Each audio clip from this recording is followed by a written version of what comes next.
Boa tarde, telespectadores do podcast. Meu nome é Saulo, sou aluno do nono A. Meu nome é Carolina, sou aluno do nono ano B. E hoje nós estamos aqui com o nosso entrevistado. Vocês podem se apresentar, por favor? Boa tarde, meu nome é Lohânia, coordenadora da escola. Boa tarde, meu nome é Marcos Lopes de Souza, sou professor da UESB e também sou ativista do movimento LGBTQIAPN+. E hoje nós estamos com o tema Gênero e Sexualidade da População LGBTQIAPN+. Vocês estão aí? Como vocês estão? Tudo bem, tudo tranquilo. Como anda a vida, tudo, né? Os acontecimentos, tudo em paz. Graças a Deus, né, Marcos? De um tempo em boas condições, a gente está tendo umas lutas, umas vitórias, umas conquistas, né, que ainda é pouco para a população, mas que a gente, ao longo do tempo, do decorrer, a gente vai avançando e melhorando essas políticas públicas voltadas para a população LGBT.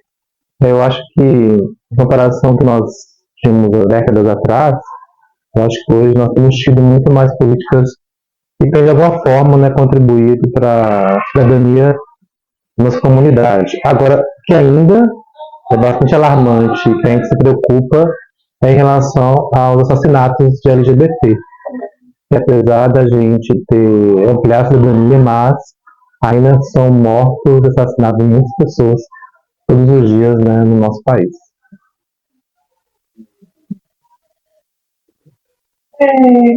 Acho que queria que você explicasse um pouco sobre a comunidade, sobre a comunidade, como surgiu, assim. Então, o movimento, né, LGBT no Brasil, ele tem, na verdade, uma história de organização política, especialmente nos anos do regime militar, nos anos 60. Mas já há, né, na história, relatos de pessoas, né, da comunidade LGBT que tinham uma participação política expressiva no nosso país, mas que, por serem LGBT, sofreram retaliações, né, sofreram perseguições, né. Então, apesar da gente ter tido esses grupos, mas a organização mesmo começou nos anos 60. Até para explicar a sigla, né, muita gente pergunta por que né, hoje é LGBTQIAPN+. Quando a gente começou a discussão do movimento, a gente dava GLBT, que era gays, lésbicas, travestis e transexuais. Só que, ao longo do tempo, a gente foi percebendo, por exemplo, que havia uma participação muito proeminente dos gays, porém, as lésbicas, as travestis e as pessoas trans não tinham visibilidade. O movimento acabava deixando esse grupo muito à margem. Então, a gente teve uma conferência em 2000, né, onde nós modificamos, incluímos as lésbicas, né, como sendo uma sigla primeiro, né, antes dos gays, para justamente fortalecer a visibilidade, né, das mulheres que têm atração por outras mulheres. E, recentemente, a gente tem também trazido um debate muito forte, que é a visibilidade das travestis e pessoas trans, né, que o Ana pode falar mais sobre isso, e também de outros grupos, né, que nós incluímos na sigla, né. Então, por exemplo, a questão das pessoas intersexuais, que antes se chamavam de hermafroditas, né, as pessoas queer, que nós entendemos como aquelas pessoas que não se reconhecem num gênero delimitado, ou uma sexualidade delimitada, né? As pessoas assexuais, que não têm atração ou pouca atração afetiva e sexual, e as pansexuais, que são aquelas pessoas que não têm atração sexual por um gênero definido. Ou seja, qualquer pessoa, para elas, né, elas podem sentir algum tipo de desejo ou atração. Eu acho que o Lohânia pode falar um pouquinho mais sobre a questão travesti e trans, que é uma discussão extremamente importante no nosso grupo, porque é a população mais vulnerabilizada, né, de todos. Como o Marcos já comentou, né, sobre essa sigla, nós, na população trans e travesti da comunidade, ela era esquecida, né, ela não era vista, porque as pessoas trans, elas não têm oportunidade, elas não têm estudo, muitas vezes ela está tentando estudar, e dentro da sala de aula, dentro do ambiente escolar, elas levam, fazem com ela bullying e ela acaba desistindo. Então são mal vistas, porque muitas vezes precisam trabalhar no seu corpo para poder sobreviver. E não tem oportunidade no mercado de trabalho, não tem oportunidade em uma sociedade que é mal vista. Então as pessoas trans e travestis hoje já estão tendo visibilidade, estão ocupando espaço dentro da sociedade, dizendo estamos aqui, queremos ser vistas e precisamos ser incluídas nessas políticas públicas, tanto voltadas para a população, quanto para todo e qualquer tipo de pessoas. E hoje podemos ver que muitos dessa comunidade, né, criaram uma força que antigamente não tinha essa força toda. Vamos dizer, muitos desistiam muito rápido.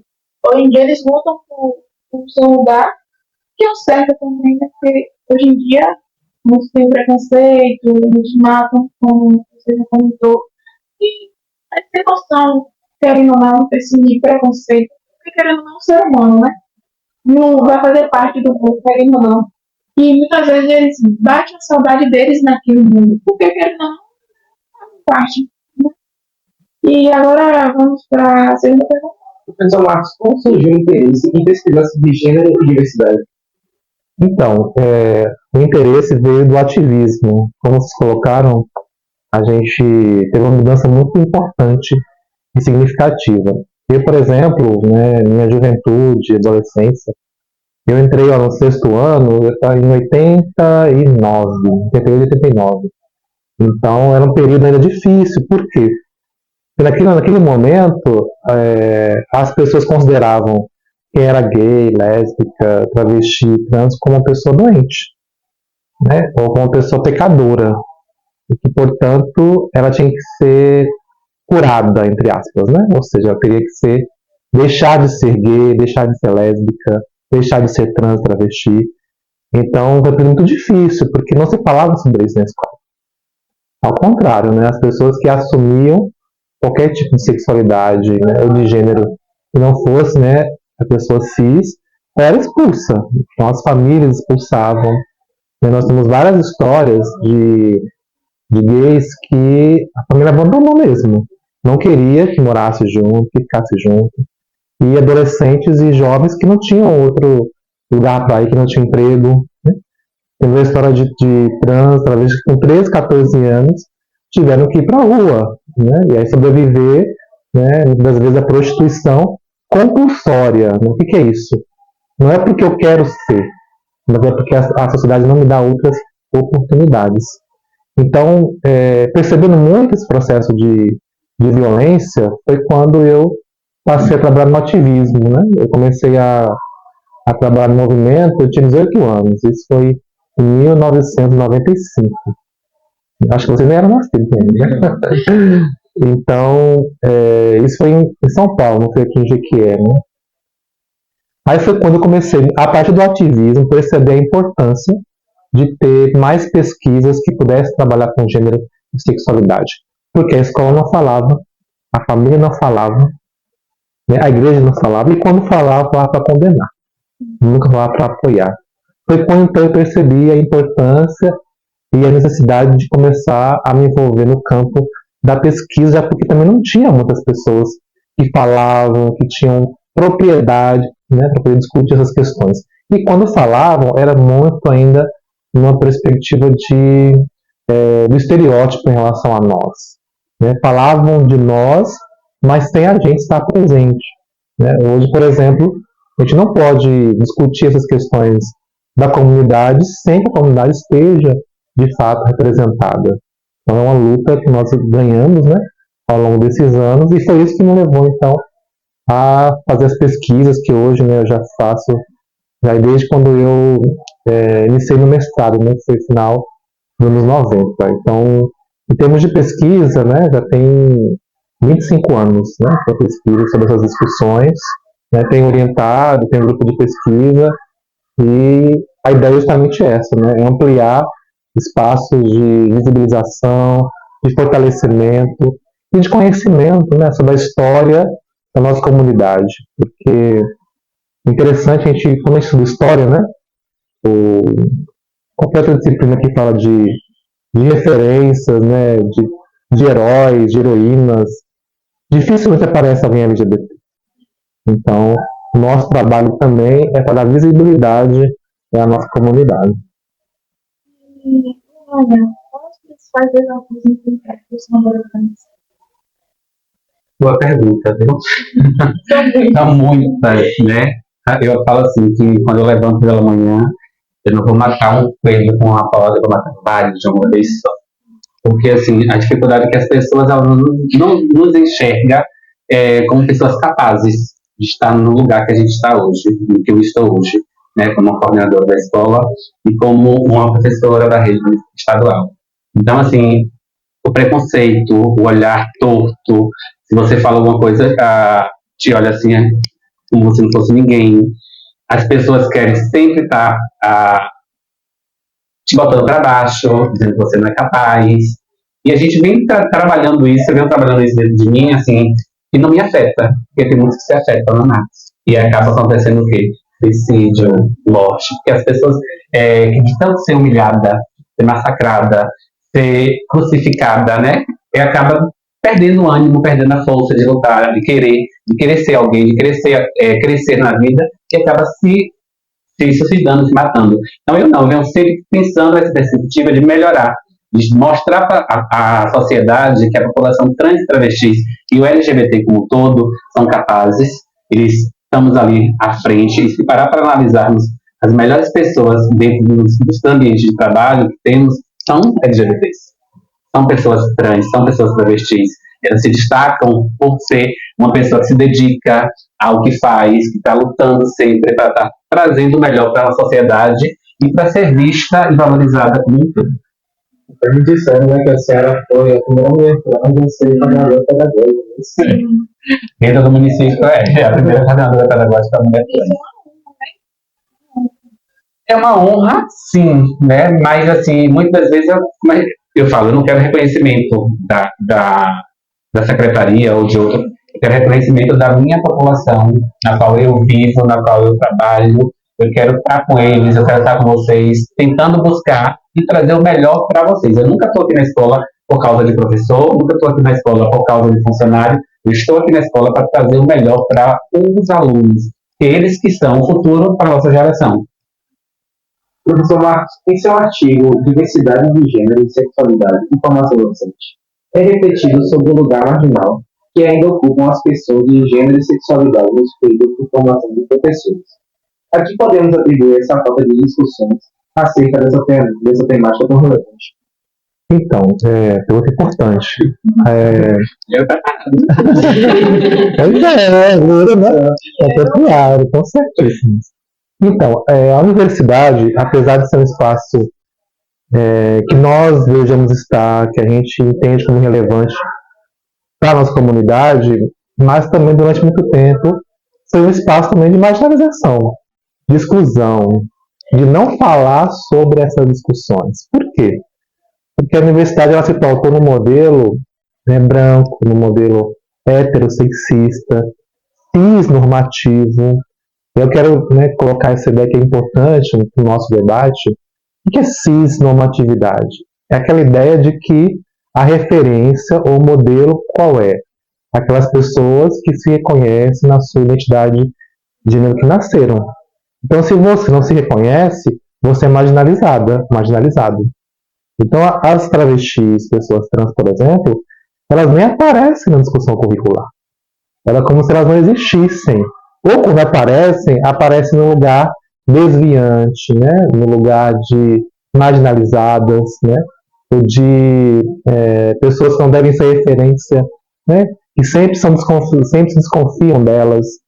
Isso é uma visão ainda muito presente na sociedade. E nos cursos de formação não se fala. Era uma invisibilização. Como se todo mundo fosse do mesmo jeito. Nós não somos. Existe uma diversidade de estudantes, existe uma diversidade de professores e professores, mas a escola ela quis durante muito tempo um padrão. E quem era o padrão? Eram as pessoas cisgêneras, eram as pessoas heterossexuais. Então eu me lembro que na minha formação em nenhum momento se falou que ser homossexual, ser gay, ser lésbica, ser trans ou bi também é uma possibilidade, que isso não havia nenhum tipo de patologização ou algum distúrbio por você ser psíquico ou patológico por ser LGBT. Né? Mas, durante um tempo, a ciência também defendeu isso. Não tem ideia, ó, só foi em 1990 que a OMS retirou, né, a homossexualidade do Código Internacional de Doenças. E a transgeneridade e a transexualidade só aconteceu em 2019. Então é muito recente. Ou seja, né, ainda a biologia e a ciência biomédica tinha a ideia de que nós éramos doentes. Nós tínhamos algum distúrbio psíquico, né, ou nascemos com alguma coisa que deveria ser curada. Essa visão, ela ainda é predominante. Por isso que a universidade ela não discutia esse debate. E aí, quando falava no sentido do quê? De reiterar a norma, né? De que, por exemplo, eu lembro muitas vezes isso, né? Fulano é gay, então ele tem que rezar para poder se tornar um heterossexual, entrar para a igreja, né? Ou ele precisa apanhar, falta de surra, né? Não apanhou quando criança, por isso que se tornou gay, ou porque é descaração, né? É ser egoíce, mas não entendíamos nós como pessoas que, da mesma forma como as pessoas, né, heterossexuais e cisgêneras, nós LGBT também amamos, também choramos, e também sentimos, né? Só que nós éramos sempre rejeitados e rejeitadas, né? Ela é uma coisa importante. As travestis não conseguiam nem terminar a educação básica e ainda não conseguem, porque ainda uma boa parte das escolas elas expulsam. Não é evasão, porque evasão é o quê? Evasão é quando a pessoa, né, por alguma razão, teve que abandonar a escola. Não. As travestis elas são expulsas.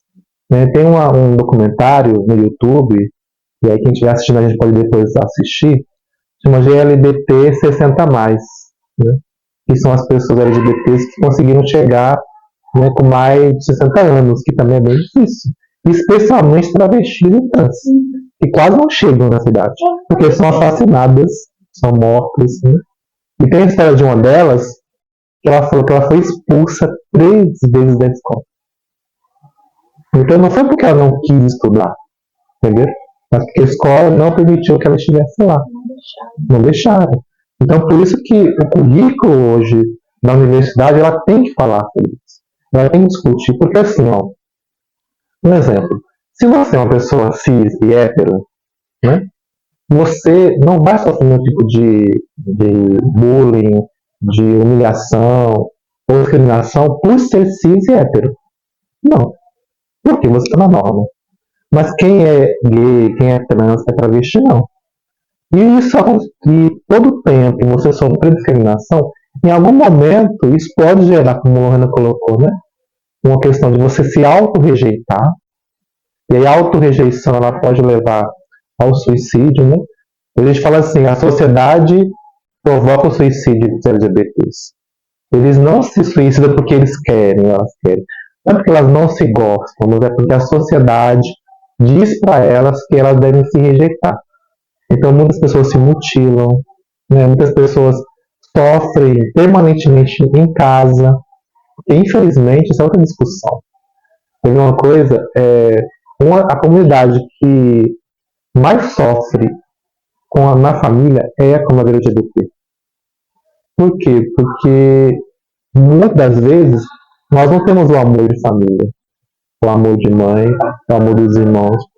Nós somos rejeitados. Então a família ela só nos quer se a gente de alguma forma deixar de ser. E nós não vamos deixar de ser LGBT. Por isso que muitas das vezes a gente acaba sofrendo dentro de casa. Então muitas crianças, jovens, né, acabam passando por processos internos e aí de auto-rejeição muito grandes, que levam a depressão, né, que leva a distúrbios, por exemplo, né, de ansiedade, não querer ir para a escola, ou não poder sair porque a mãe não deixa sair, a mãe não deixa de usar tal roupa, que, né, é tida como roupa que não é adequada, que você não é mulher, você não pode usar um batom, né, então você não é homem, você não pode usar um short, né? E por aí se vai. Ou um boné. Então isso nós vamos sofrendo que a rejeição da família, né? Eu me lembro quando eu me assumi gay, por exemplo, né? Meu irmão deixou de falar comigo, não falava comigo.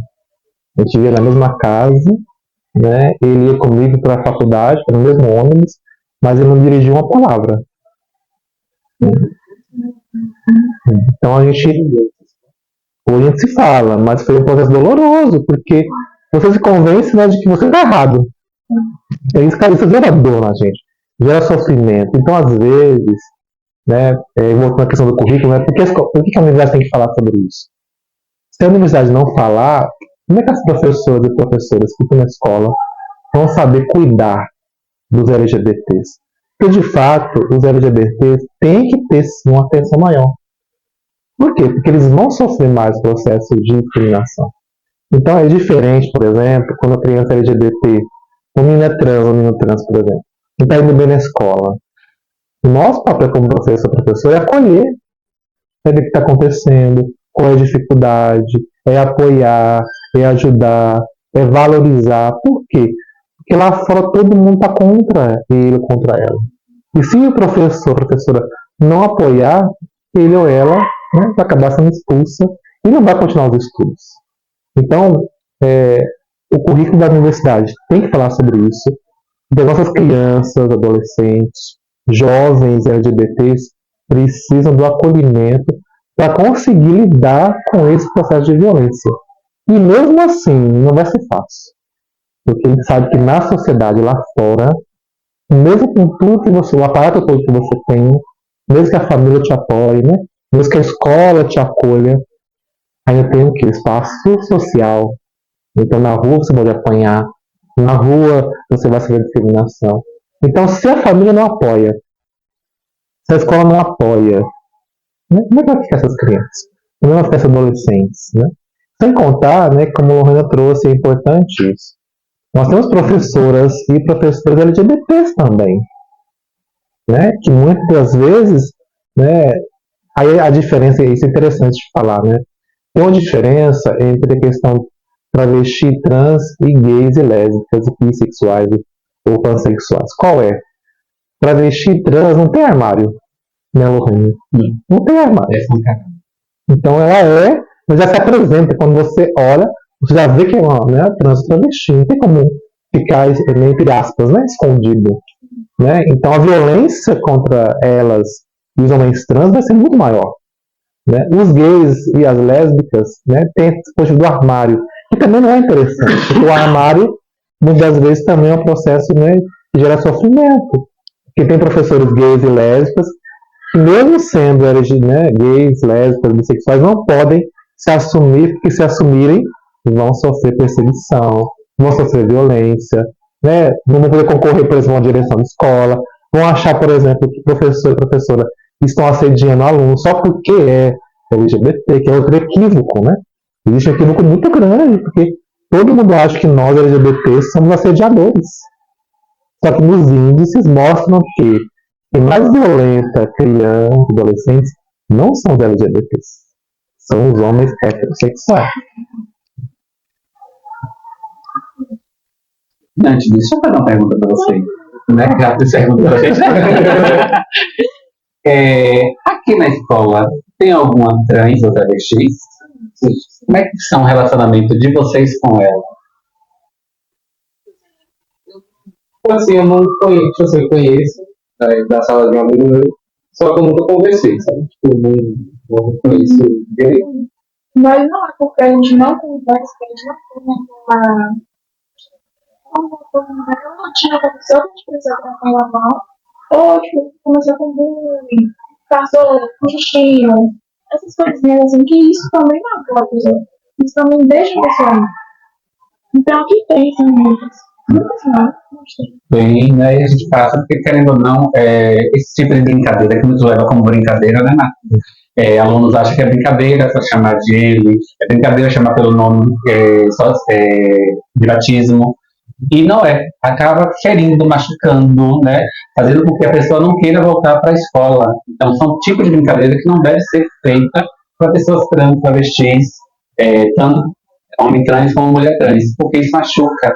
É como se estivesse pegando uma faca que estivesse me cortando. Então a gente tem que repensar isso. E assim, a gente precisa pensar no outro, se colocar no lugar do outro, porque se eu não quero para mim, eu não quero para o outro, né? Para a gente poder ter uma sociedade mais justa, né? E digna de não mais de igualdade, mas pelo menos de equidade. Entendeu? O que é equidade? É garantir aquilo para todo mundo, né? Que a pessoa é alta e o outro é baixinho, então a gente vai tentar equiparar para ele ter aquela equidade, para ele ter aquela oportunidade que o outro tem de ver algo. Então a gente tem que pensar nessa pessoa. Ela como trans ou ele como trans, precisamos abraçar, precisamos olhar, precisamos não ficar apontando. E sim tentar trazer para que a gente possa acolher, fazer com que essa pessoa queira estar dentro do ambiente com a gente, dentro da escola, dentro da comunidade que é mal vista. E a gente precisa repensar nessas questões dentro da nossa própria escola. Eu acho que o Lohana colocou, não queria reforçar, né, Lohana? Porque é muito difícil para nós, né? Eu lembro que quando eu era adolescente, né, eu me isolava muitas das vezes. Eu não ia para o intervalo, eu ficava na sala de aula. Eu não tinha muitos amigos e amigas. Porque você o tempo todo, né? É o viadinho, é sapatão, é o traveco, né? Os bichinhos, a bichinha. Né? Então, um puxou com o outro. Quer ver uma coisa? Muitas das vezes nós não somos convidados para fazer parte dos grupos na escola. Trabalho em grupo. A travesti, o trans, muitas das vezes não é escolhido. Ou gay ou a lésbica. Então se isola, não pode participar das atividades, por exemplo, fora, né, às vezes das aulas. Então a aula de educação física, ou a parte de teatro, dança. Então a gente precisa também entender que o acolher também é trazer a pessoa para a gente, né? É ter essa abertura para interagir, porque às vezes a gente se isola não porque a gente quer se isolar, mas isolar é uma forma também de você não sofrer mais, né? O sofrimento já existe o tempo todo, então você quer se proteger, para não sofrer a humilhação, a perseguição, você muitas vezes se isola, conversa pouco, né? Eu mesmo, quando eu era adolescente, teve uma fase que eu pensei em suicidar. Hoje nós chamamos de ideação suicida, porque você acha que você está errado, né? Você olha assim, aí você vê os meninos com a namorada, as meninas com o namorado e eu, né? Porque eu sou de uma geração que a gente não podia ficar com os meninos, não podia ficar com os meninos. Não se falava sobre isso. Se eu falasse que eu era gay, ninguém conversava comigo. E além de não conversar, e ainda sofrer perseguição. Por exemplo, que o Ronaldo está falando. Então, humilha, persegue, xinga, às vezes no banheiro, por exemplo. Então, hoje nós temos uma legislação que garante o direito ao uso do nome social, o direito a usar o banheiro de acordo com a sua identificação de gênero. Então, né, nós, professoras, estudantes, né, na escolar tem que respeitar e reconhecer isso. Porque é uma violência quando você fala para uma mulher trans, por exemplo, né, tem que usar banheiro masculino. Isso é uma violência. Só que a gente, isso passa percebido muitas vezes, não pode. Então a escola, ela é importante que ela tenha mecanismos de garantir a cidadania. Porque com certeza, né, uma pessoa que é LGBT e tem um espaço de acolhimento, lá na frente ela vai ser uma pessoa que vai conseguir, inclusive, ser referência para outros e para outras também. E, assim, muitas das vezes a gente, algumas falam assim, mas às vezes o gay ou a lésbica, ele é muito violento, né? Ou é briguento. Mas não é isso, né? Confusento, né? Mas é uma forma de você se proteger. Que o tempo todo você é rechaçado, você é humilhado. Eu lembro de que professores que humilhavam a gente. Aí você ia falar o quê? Você estava quieto, né? Você ia dizer alguma coisa. Então, a forma que você falava, às vezes o jeito que você andava, né? O jeito que você lia, por exemplo, na hora de ler. Então, se você é um menino que tem uma voz mais aguda, todo mundo cai matando em cima, né? Se você é uma menina que tem uma voz mais grave, aí é sapatão. Então, eu sofria muito esse processo. Então, cabe a professora e professor também orientar, né? Não é falar assim, está errado e acabou. Não. Tem que dialogar, tem que discutir. Até porque nós somos diferentes como um todo. Né? Senão, o que vai acontecer? Os LGBTs vão continuar passando por processos de violência e vão se auto-rejeitar. Né? Eu acho que a grande dificuldade é essa. Eu só consegui me assumir gay no dia que eu me auto-aceitei. Né? Tem um livro de um psiquiatra norte-americano que chama Tornar-se Gay, o caminho da autoaceitação. Então, e a autoaceitação é difícil, porque todo espaço de fora está contra você. Então, quando você se autoaceita, você tem que criar uma coragem, né, como o Renan falou, para todos os dias ter que brigar.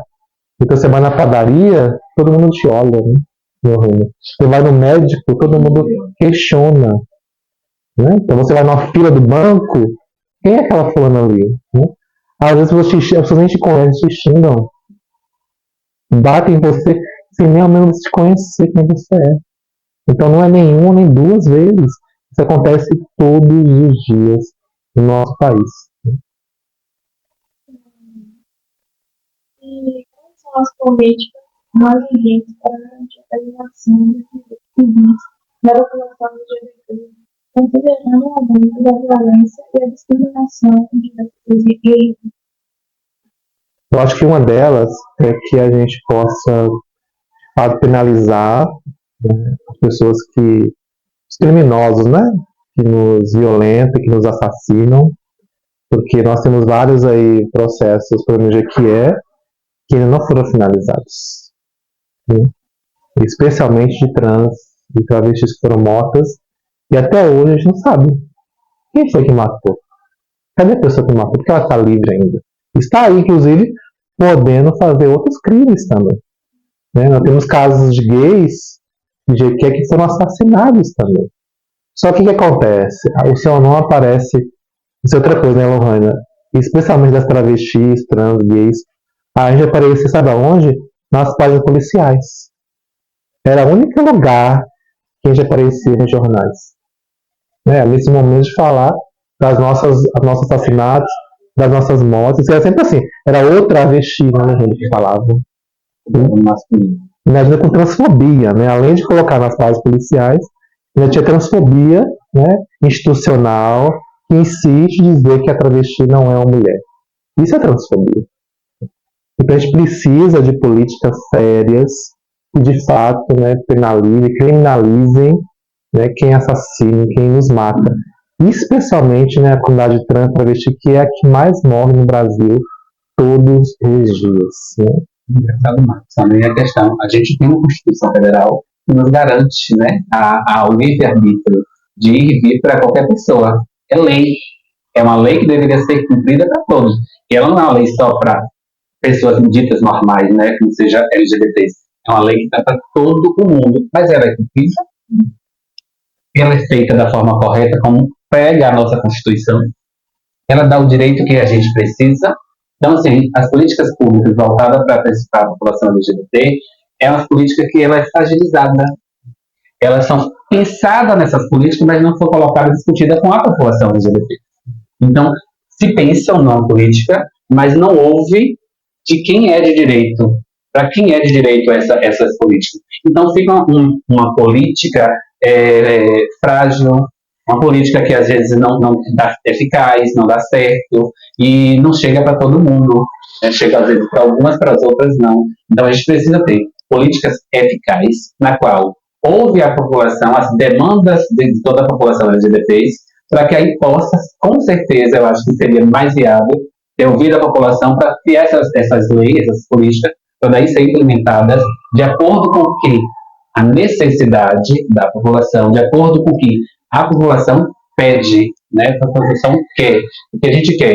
Uma educação de qualidade que possa discutir identidade de gênero, sexualidade, raça, cor. A gente quer uma saúde de qualidade. A gente sabe que a saúde no Brasil ela não é uma saúde boa, mas é um sistema de saúde na qual o mundo, país nenhum do mundo tem como tem o Brasil. É o SUS. Ele garante muita coisa para a gente. Inclusive a questão da humanização. do hormônio da gente trans, mulheres trans e homens trans, O direito.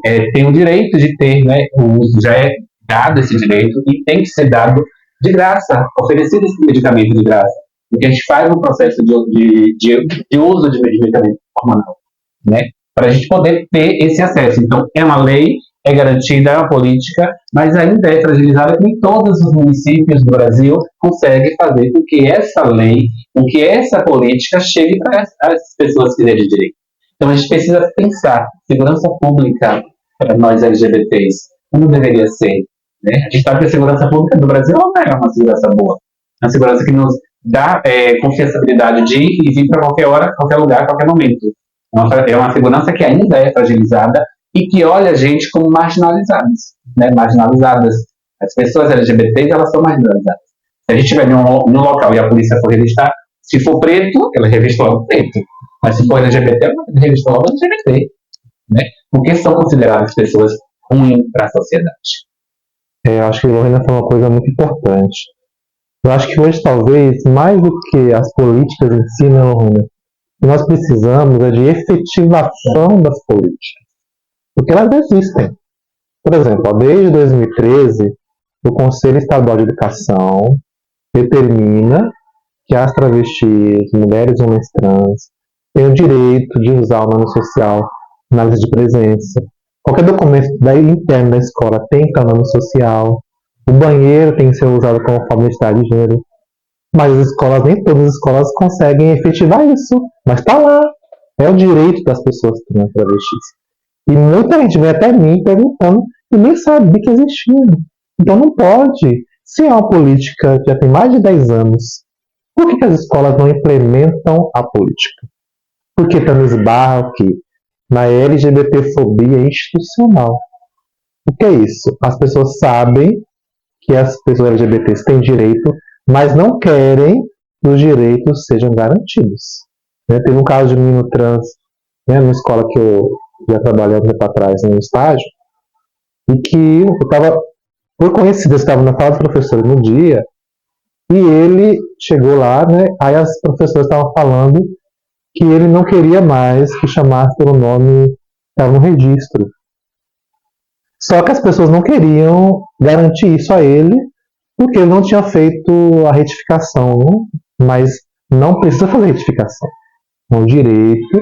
Se a pessoa se reconhece como pessoa trans ou travesti, ela tem o direito de usar o nome, ou o banheiro, qualquer outro espaço, de acordo com a sua identificação de gênero. Então eu tive que ir falar com os professores, uma reunião com os professores, com a diretora da escola, e falei, não pode. Isso é transfobia. E a gente não pode continuar chamando a pessoa pelo nome que nós chamamos nome morto, que é o nome que ela não se reconhece. Então a gente tem que chamar pelo nome que ela se identifica, o nome pelo qual ela quer ser chamada, nomeada. Se eu não faço isso, isso é transfobia.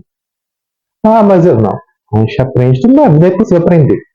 É a mesma coisa que você querer, você tem um apelido que você não gosta, e a pessoa o tempo todo chama você por aquele apelido. É a mesma coisa. Então, isso gera dor, gera sofrimento. Então, são políticas que existem, estão aí. E assim, muita gente fala assim, mas uma mulher trans usando banheiro feminino. Sim, ela é uma mulher trans, ela não é homem. Mas ela pode ter genitália. Gente, ela não se reconhece quanto homem. Ela se reconhece como mulher. Ela se produz enquanto mulher. Então ela tem o direito, sim, de usar o banheiro feminino. Marcos, só levando para essa logística que você pensamento, que é interessante, é que os banheiros femininos, ela não vai Individual, são individuais. Você não vai estar com outra pessoa ali dentro do banheiro feminino. Já diferente do banheiro masculino, que é aqueles vasozinhos que todo mundo fica um praticamente usando o outro, que é um gravante para os homens trans. Não é que o homem trans utiliza um banheiro masculino daquela maneira. Tem um equívoco também. É um equívoco muito grande. Então, assim, a gente precisa pensar que essas pessoas, elas sofrem. Quantas vezes a nossa que temos aqui na escola, ela não pode usar o banheiro feminino daqui da escola, porque as meninas reclamaram. E as meninas não aceitam, entendeu? E aí, para se não ter um confronto, vamos ver o que eles vão fazer lá. Vamos voltar no banheiro, mas com o professor. Já que as meninas não se sentem à vontade por enquanto, para ver o que a gente vai tomar como decisão. Mas não é justo. Eu fui numa cidade, se eu não me engano, foi em Sergipe, e lá existe banheiros, um único banheiro. Ele é unissex para homem e para mulher. E aí? Qualquer pessoa pode utilizar. Qualquer pessoa pode. Eu também deu choque. Eu falei, como assim? A história que a gente está acostumado com o banheiro masculino e o feminino. Entendeu? Mas você chega na cidade onde o banheiro único e todo mundo utiliza, então dá para se entender que é uma política de garantia, isso é a garantia de direito. E todo mundo está ali para ser, deve ser respeitado. Porque utiliza o homem, utiliza o trans e travesti. Utiliza o homem trans e a mulher trans, não tem problema nenhum. Mas quando a gente não tem essa cultura de entendimento, de aceitação, a gente vai sempre estar apontando, dizendo que não, e não vai pensar em que aquilo ali para uma pessoa trans, travesti, homem trans, é tão significado você ter o direito de usar sem ninguém falar nada. Então a gente tem que repensar um pouquinho, inclusive aqui na escola, sobre essa questão. Inclusive, acontece, né, Lohane? Tem várias histórias de pessoas trans que não iam pro banheiro, estavam segurando. Imagina você ficar horas e horas segurando, não podendo usar o banheiro. Tem vários casos disso. E gera até doença, né? Doenças, porque gera doenças. Como as políticas públicas e educacionais podem trabalhar efetivamente para combater o bullying e a discriminação contra estudantes LGBTQIAPN+, e promover a inclusão desde a educação básica? A gente tem uma temática muito boa, né, Marcos? E difícil de trabalhar. Porque parte de um princípio muito. Eu vejo que, assim, parte do professor também, já dentro da sala de aula. E, assim, ele vai saber, ele vai ver o bullying acontecendo dentro da sala de aula. Só que muitos deles tampa, finge que não vê, ouve, finge que não ouve, e aí fica com o quê? O que é que a gente precisa fazer? Primeiro, se acontecer, no meu ponto de vista, esse tipo de situação, a gente tem que sentar para a aula, vamos agora dialogar, sentar todo mundo e discutirmos ideias, propostas, para que a gente possa melhorar, né, ter uma qualidade, dar uma oportunidade para as pessoas travestis, trans, LGBTs, não sofrer mais esse tipo de preconceito, de bullying, discriminação. E trazer pessoas como Marcos, que é um doutor, né, pós-doutor, ele conhece, estudioso sobre a temática de gênero, sexualidade, para a gente tentar trazer palestra, trazer mesa redonda, hora de conversa, discussões. Isso nunca vai acabar. A gente precisa sempre estar debatendo, discutindo, dialogando, buscando soluções. Às vezes vai dar certo, às vezes não vai dar certo, mas a gente tem que, no mínimo, segurar uma mão do outro e seguir junto para tentar achar a melhor forma ou a melhor maneira de estar lidando com essas divergências dentro da sala de aula, esse preconceito dentro da sala de aula, esses bullying dentro da sala de aula. Ela ainda falou uma coisa importante, porque gênero e sexualidade são questões que todo mundo tem que aprender. Né? É muito interessante, né, Lorena, falando isso, que às vezes as escolas me procuram, algumas escolas, né? Na escola tem uma aluna que é gay. Aí ela me procura, fala assim, fulano é gay, então a gente precisa. O trabalho não é com ele. Não é ele que é o problema. Né? A questão são os outros e as outras pessoas que não o aceitam como gay. Então, ele é uma pessoa comum como qualquer outra. Então, na verdade, o que nós precisamos hoje, muito mais, é dialogar com as pessoas cis e heterossexuais sobre gênero e sexualidade. Elas têm que aprender o que é isso. Porque se elas aprenderem, se elas compreenderem, elas vão causar menos violência. Porque não é lésbico, por exemplo. Né? Então, quer ver um adolescente hétero? Uma garota ou um garoto hétero, né? Cis e hétero. Então, chega a fase da adolescência, começa o quê? Namorar, né? Então, tá apaixonado por fulano, Beltrano. Você já parou a pensar, como que é o caso de um menino gay que se apaixona por outro menino? Como que ele faz? Sem poder falar nada. Sem poder falar nada. E de uma menina que se apaixona por outra menina? E aí? Entenderam como é diferente? Eu lembro uma vez que eu estava aqui na rodoviária, na época eu estava namorando, tinha namorado e tal. Aí eu me despedi dele. Aí você pensa duas vezes, e agora? Eu dou um beijo ou não dou um beijo? Não é? Nós que somos gays, né? As pessoas trans, elas pensam duas vezes, será que eu dou um beijo ou não? A pessoa hétero não pensa nisso, não é? Ela abraça, beija e acabou.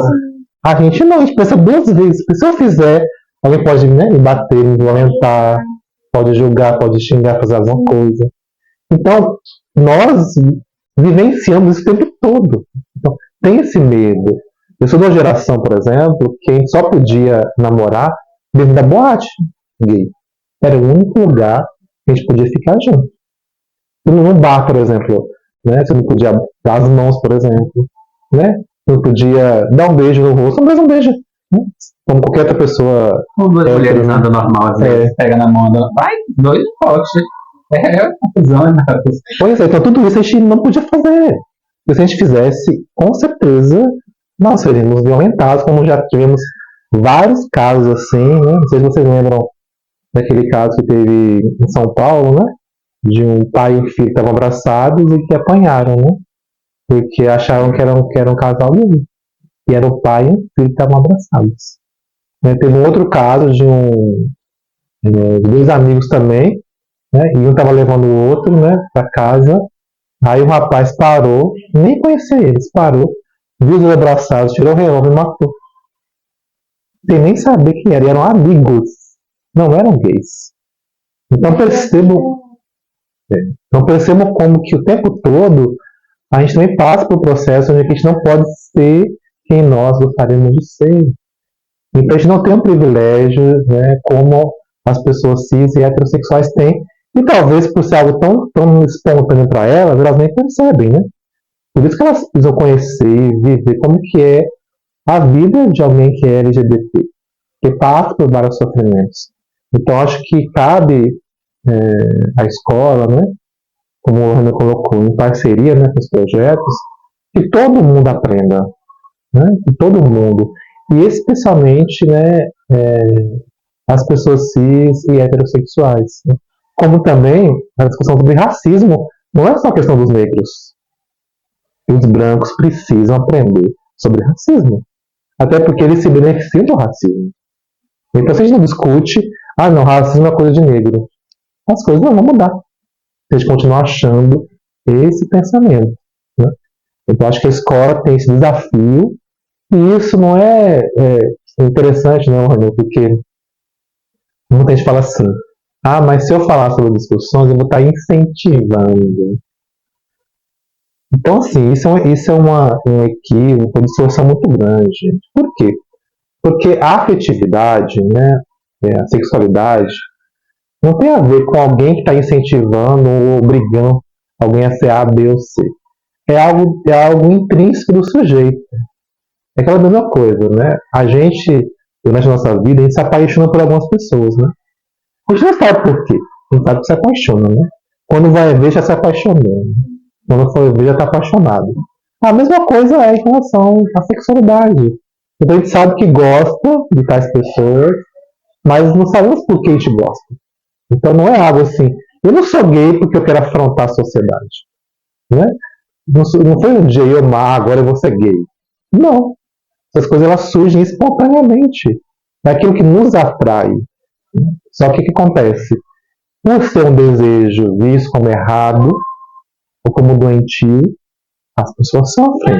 Eu conheço muita gente, né, que é gay, lésbico, que é bi, não fala, não diz, não quer falar, né, prefere esconder, né, às vezes da família, ou dos filhos, ou do pai, ou da mãe, e vive anos e anos assim. Né? No caso das pessoas trans, né, como nós já conversamos, é muito mais complexo. Por quê? Porque elas não têm armário. Então a pessoa é travesti ou trans, ela é aquilo que ela se apresenta ali. O que acontece? Quando na escola, né, você tem uma pessoa trans travesti, qual a primeira coisa que as pessoas fazem, os colegas do professor? É rejeitar. Ninguém senta perto da pessoa. Ninguém chama para fazer um trabalho junto. Ninguém quer que jogue no mesmo time. Ninguém chama para fazer um trabalho, né, de teatral em grupo. Ninguém chama para o intervalo, vamos ficar junto ali.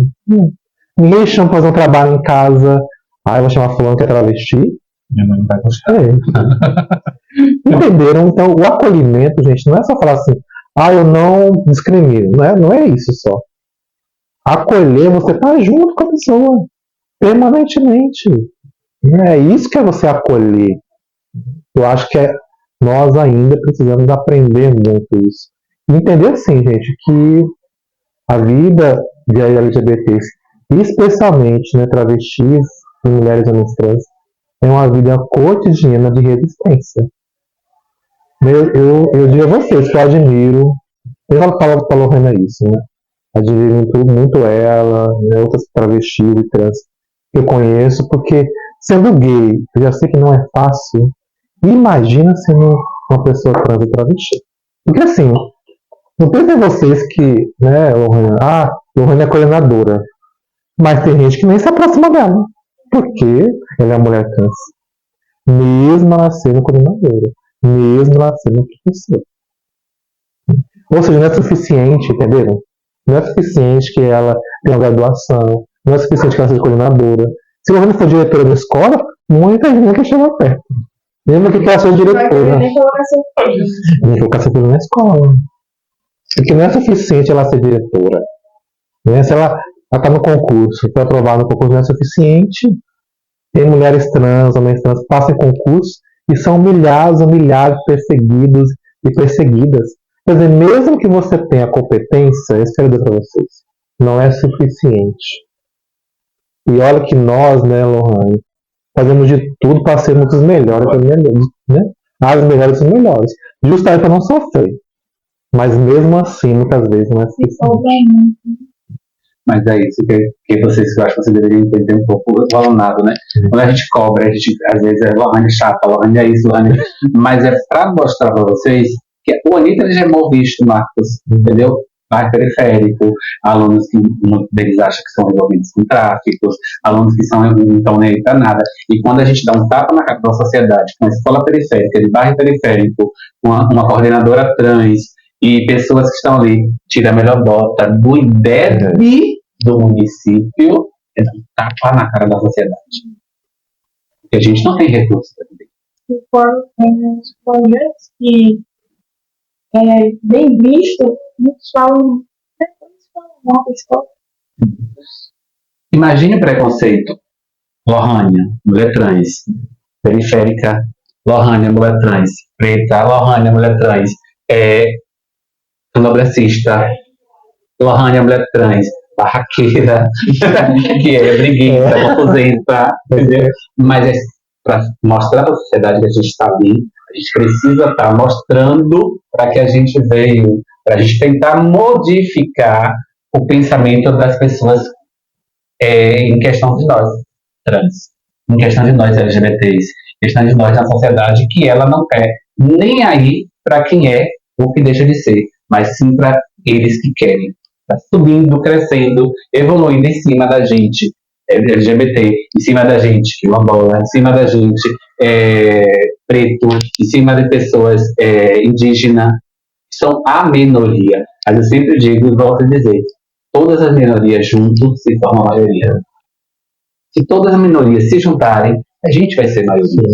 Enquanto a gente não entender que nós somos a maioria, a gente vai viver nesse medo, nessa questão, nesse estigma de que a gente não pode, que a gente não vai, e a gente vai.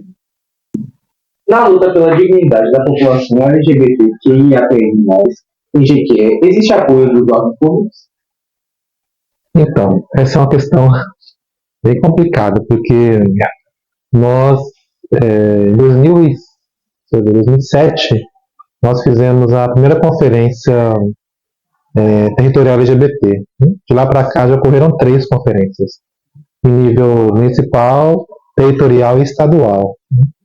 Só que tudo que foi aprovado nas suas conferências, em termos de propostas, elas não foram aplicadas no município de Jequié. Então, o poder público não tem, efetivamente, uma preocupação com que as políticas públicas da nossa comunidade aconteçam de fato. Né? Isso não foi nem por falta de diálogo com o poder público. Desde 2006 para cá, né, nas diferentes gestões municipais, a gente vem conversando, vem dialogando, vem trazendo possibilidades. Inclusive, eu lembro de uma delas, acho que você também estava no rumo, e nós levamos pronta a proposta, para que, né, o município nem tivesse o trabalho de ter que fazer. Nós entregamos a proposta pronta, pedindo a execução da proposta, mas não foi feito. Né? E isso é muito grave porque, se a gente pega, por exemplo, a questão educacional, né?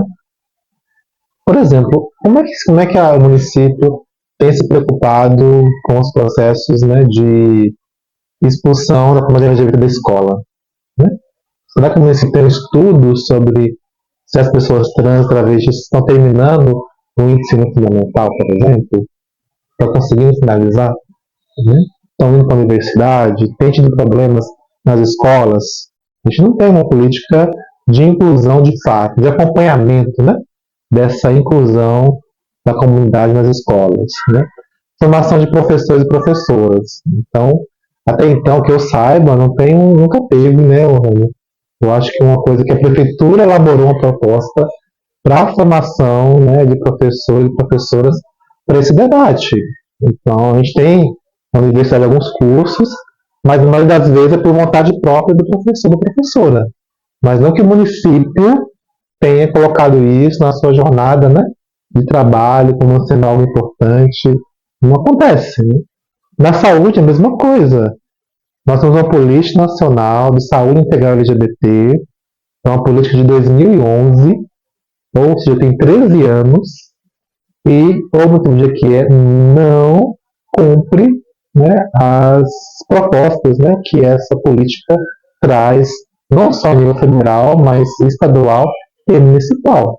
Então, lembrando, Marcos, que eles pensam em saúde na população LGBT, HIV. Para eles, a população LGBT é tratada de HIV. Não é bem assim. Né? A gente tem outros tipos de doenças que precisam ser tratadas. Inclusive a PrEP, né, que no município, que é tão grande, tem, mas a gente descobriu recentemente que a pessoa que era responsável dentro do município não recebia. Então as pessoas não receberam esse medicamento. Né? Então fica uma política de saúde defasada para a população.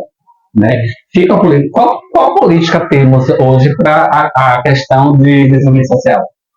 Na qual trabalha com todas as políticas voltadas para a juventude, idoso, deficiente, jovem, criança, adolescente, LGBT, morador de rua, mas para a população específica LGBT nós não temos uma política. Esse enchente que teve em 2002 e 2022, 2021, 2022, esqueceram das mulheres trans fazer um programa, era onde tirava seu sustento, onde foi mudada a Praça dos Caçambeiros. Até hoje, foi feito para essas mulheres trans voltar ao trabalho. O que foi dado para elas, não garantiram nada para elas.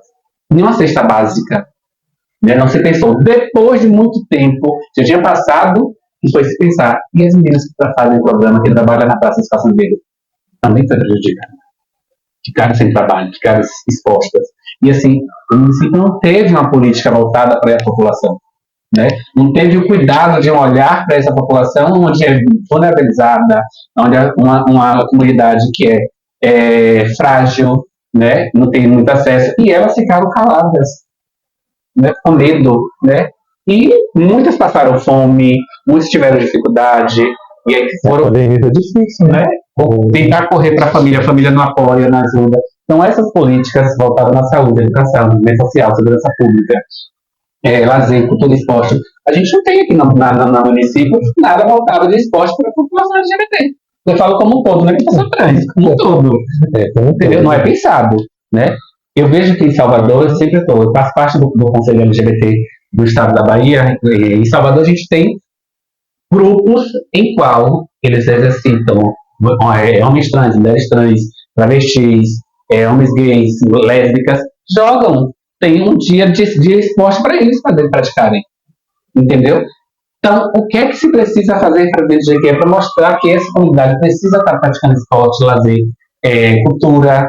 Nós não temos nem artista, a gente não vê artista LGBT se apresentando.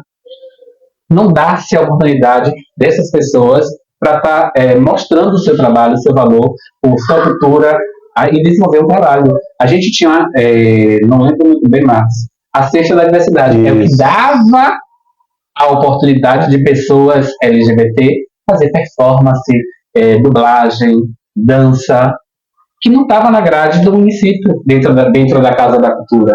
E tinha uma grade na qual poderia estar inserida, era o que a gente brigava tanto para ter na sexta-feira a Sexta da Diversidade.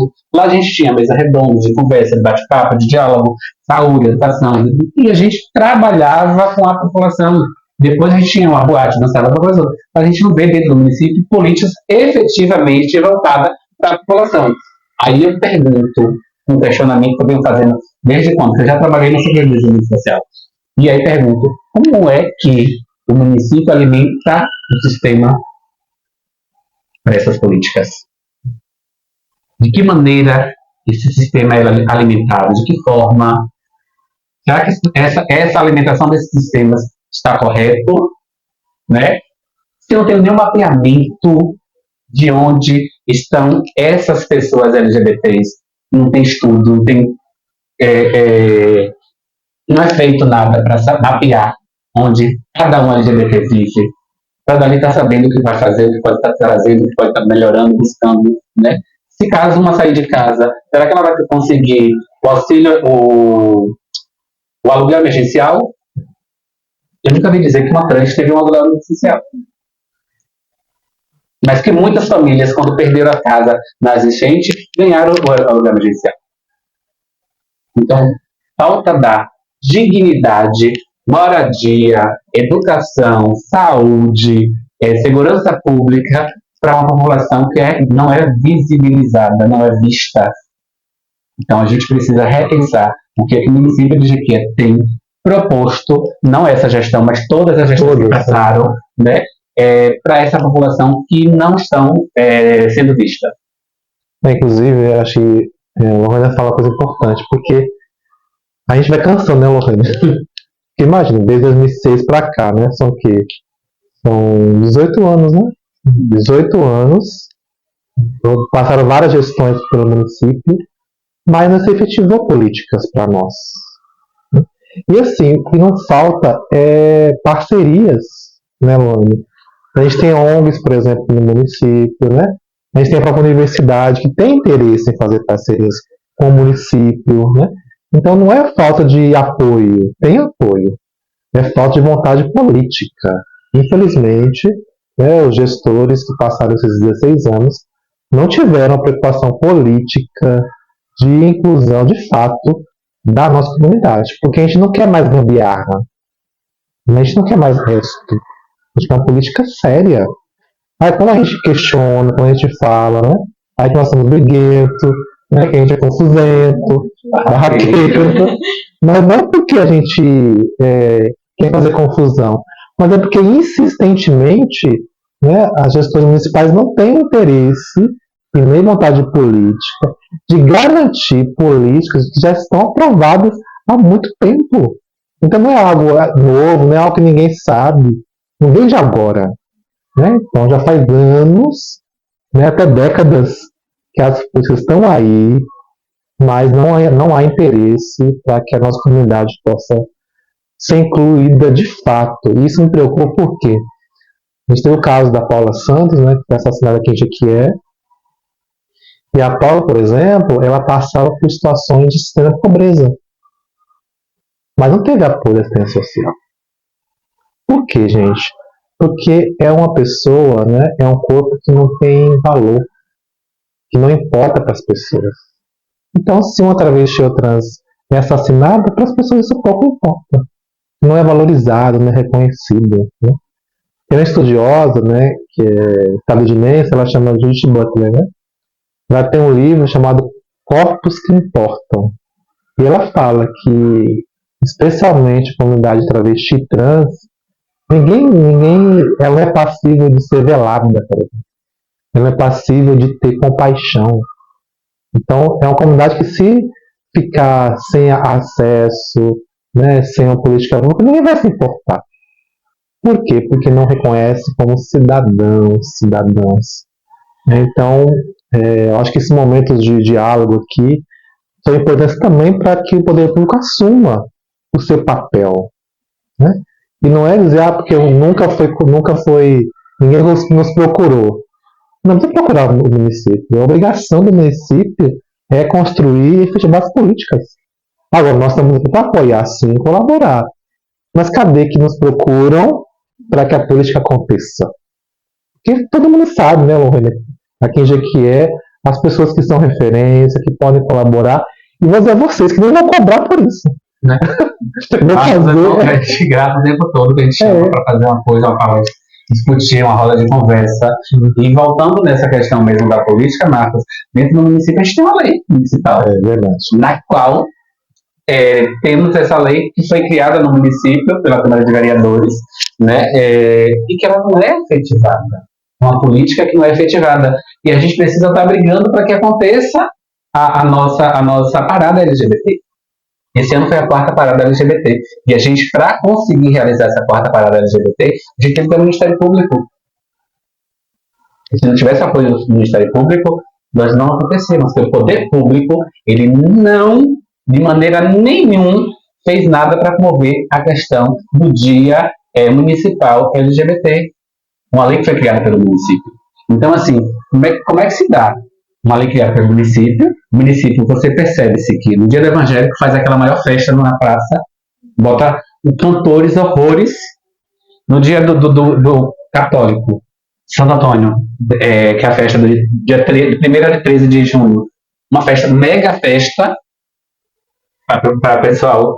O LGBT não dá nada, não querem fazer nada. É uma lei como qualquer outra que não foi criada. Então eles precisam entender, e o que eu deixei claro com a doutora promotora Juliana, é que eles precisam assumir a responsabilidade de colocar essa política, essa lei que foi criada no município, para fora do papel. Porque o doutor Daniel, que é o procurador do município, doutor Daniel, ele disse que o município ele não se programou em nada para fazer o dia de combate à LGBTfobia do município de Jequié. Só criou a lei. Então, a responsabilidade ele deixou para a gente da sociedade civil fazer com que isso aconteça. E que não é nossa responsabilidade. A gente pode dar um apoio, como o falou, o suporte de responsabilidade do município, do poder municipal, fazer a execução dessa política, dessa lei, para que todos se garanta que todos sejam igual. Porque a gente estava pedindo um mísero, R$17 mil para acontecer a parada LGBT. Um mísero, em que ele gastou mais de com um cantor só, R$36 mil. E a gente queria 17. Para a parada toda. Então, assim, para você ver a desigualdade, para você ver a importância que se dá. Então, a gente precisou ir para o Ministério Público, e o Ministério Público ter que intervir, e a gente pedir para o Ministério Público fazer um TAC. Que não sabe, o TAC é um acordo que se faz no Ministério Público com o Poder Público, né? Para que isso não seja quebrado. Então, a gente precisa garantir que essa política, que essa lei, ela venha no ano que vem, ser feita pelo município e não mais pela gente. E a gente dá o suporte ao município de estar ajudando, orientando. E a gente precisa cobrar o poder público, que a gente precisa e quer também nomes de peso da LGBT dentro da nossa cidade. Para garantir o público, porque o público também LGBT, ele se afasta, ele fica com medo, que não se tem uma segurança. A gente está entregando ofício, Marcos, igual uma louca, eu e o Joaquim, sai igual uma louca, está entregando ofício. E ainda no dia da coisa a gente não tem resposta. É um descaso para a população. Então a gente precisa rever. O município de Jequié, essa atual gestão, com a próxima que vai entrar aqui, reveja, né, essa questão das políticas e efetiva a política realmente para o nosso município, para a pessoa LGBT. E quais as políticas podem ser implementadas para combater a discriminação da população LGBT no mercado de trabalho e para incentivar a oportunidade de emprego, especialmente para pessoas trans? Essa pergunta, quando você fala de política voltada para o emprego, a gente não tem. A gente tem no estado da Bahia, aqui no estado a gente tem se não me engano, o nome, se me ressalta o nome, não falha a memória, que Trans Trabalha. É um programa do governo estadual na qual pessoas trans ela tem direito, né, é uma cota para que as empresas de Salvador, empresas lá, consigam contratar. Dentro do nosso município a gente não tem isso ainda. A gente não tem. Para a população trans, a oportunidade não tem. Não tem. E boto minha cara a tapa a dizer qual a empresa que dá oportunidade para pessoas trans. Muito pelo contrário. Elas nem aceitam o currículo. Não querem, porque existe, eu já vi, acho que o Marcos também já soube de casos, e eu não vou citar o nome porque é antiético, mas eu conheço uma trans que ela me procurou, porque ela estava trabalhando na Ramarim, e a Ramarim não queria autorizar ela a usar o banheiro, porque ela não tinha feito a retificação do nome. Inclusive, ela foi tirada do trabalho. Então, qual oportunidade tem para essa mulher trans? Aí ela tem que voltar para fazer programa, é o que dá para você fazer. E ainda é julgada, então assim, é julgada, é criticada, mas não sabe o que está passando a pessoa. Às vezes não tem nem um prato de comida para comer em casa. E aí a gente crucifica. E a sociedade de Jequié, o município de Jequié, precisa se atentar a dar oportunidade, pode ser de mercado, pode ser do que for, trans, ela não só é cabeleireira, que ele acha que trans tem que ser cabeleireira, manicure ou faxineira, alguma coisa assim. Né? Ela tem que dar oportunidade para a pessoa mostrar o seu valor, a sua profissão. Não é desmerecendo nenhuma dessas profissões, mas é garantir que essa pessoa tenha um emprego, para ela ter uma alimentação adequada, para ela ter direito a uma saúde adequada, ter direito a uma educação de qualidade, poder comprar alguma coisa para poder estudar, a pegar um ônibus para estudar. Tem muitas moram em periferia, né? Porque muitas desistem de escolas, muitas não chegam à universidade, como o Marcos fala tanto. A gente não chega. Raramente, se eu não me engano, a gente tem agora umas 2 ou 3, né? Que foi pela conta das vagas das cotas. das cotas. Que é outra problemática bem grave ainda. Então, assim, a gente precisa dar oportunidade a essas pessoas trans, travestis, masculinos e femininos, as mulheres trans e homens trans, para que elas possam ter a garantia do direito a trabalho, à saúde, à educação, à vida digna, à moradia. E muitas não têm nem onde morar. Eu acho que a transfobia no mercado de trabalho é uma das coisas mais graves, né, Lohane? Que ela comete a população travesti trans, porque as empresas, elas, de forma explícita, elas dizem que elas não vão contratar travesti trans. Eu conheço um caso de uma egressa da UESB, né? Ela fez dança e ela foi fazer uma entrevista na escola, né? E aí, quando ela chegou na escola, fez entrevista e tudo, escola privada, no final a diretora falou assim, ó, o seu currículo é maravilhoso, você é ótima, mas eu não vou poder te contratar porque você é uma mulher trans e as famílias não vão aceitar uma professora trans na escola. Sempre começa com elogios para depois soltar a bunda. Ou seja, não é suficiente, entenderam? Ela sendo graduada, ela tendo a competência, não foi suficiente para ter o emprego. Tanto que hoje ela trabalha numa organização, né, de recursos humanos para a questão LGBT, né, e porque ela não conseguiu adentrar no mercado de trabalho nas escolas, porque as escolas não querem contratar professoras trans ou professores trans. Não é fácil. Tá na pele e no corpo da gente não é fácil. Eu já passei por essa situação várias vezes.